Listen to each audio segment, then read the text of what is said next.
હવારનો કોઈ બકરો મળ્યો નહીં. હવે શું કરું? હે આ કોણ બેઠ્યું? ઉભા રહો. બેઠ્યું તો ચમનું ભાઈ મજામાં છો? બસ મજામાં બોલો. હું તમારી 5 મિનિટ લઈ શકું? ઓ ભાઈ 5 મિનિટ શું, તું 50 મિનિટ લે, હું નવરો જ છું. એવું? બોલો. શું કામ કરો છો તમે? નવરો જ છું, આ જમીન વેચી મારી હે ને બે. તો મારે તમારું કશું કામ નહીં.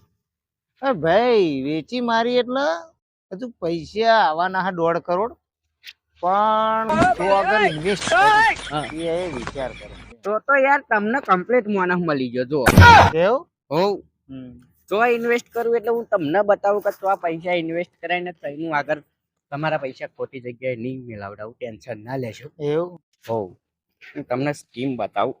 1 મિનિટ આ પકડો. બોલતા નહીં આવતું. જો લક્ષ્મી માતા નું રાખ્યું. પછી લાગી લો. એટલે આ લક્ષ્મી માતાનું એટલે રાખ્યું કે તમારા ઘેર લક્ષ્મી હો. બરોબર. તો આપણે આ પહેલું પેજ ખોલીએ. જો અહીં ઘડી તમે અમારી કંપની 15,000 રૂપિયા મેલો. બરોબર. અને જો તમારી એક્સિડન્ટ થાય અને તમારો પગ ભાઈ જાય હાથ ભાઈ જાય તો તમને કંપની 2 લાખ રૂપિયા આલે. તમારી એક્સિડન્ટ ના થાય તો? એક્સિડન્ટ તો યાર ના થાય તો સારું કહેવાય ને.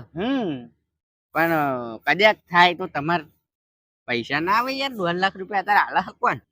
વાત સાચી છે, પણ કદાચ ના થયું એક્સિડન્ટ તો શું થાય? તો પછી એક બીજો હ આ 25,000 વાળો.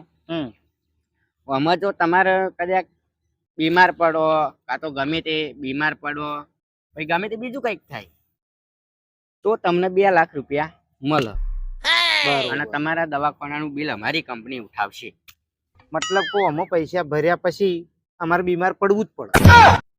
અરે કાકા એમ નહીં, તમે સમજો. કદાચ આ તો કચરાની કાયા હોય એમ કહેવાય ગુજરાતીમાં. બરોબર? તો ગમે ત્યારે હાજી મોદી થાય ને. વાત સાચી હે ભાઈ, પણ હવે મતલબ કે અમે આ ભરીએ પછી પાછા બીમાર અમારે પડવું પડે તો જ પૈસા મળે ને. બીમાર જ ના પડ્યા તો પછી તમારા માટે એક બીજી સ્કીમ હ. વીમો ભરવાનો વર્ષના 50,000 રૂપિયા. અને ના કરે નારાયણ અને કદાચ તમે એક્સિડન્ટમાં કાં તો કુદરતી રીતે ટપકી ગયા તો અમારી કંપની તમારા પરિવારના 5 લાખ રૂપિયા આલશે.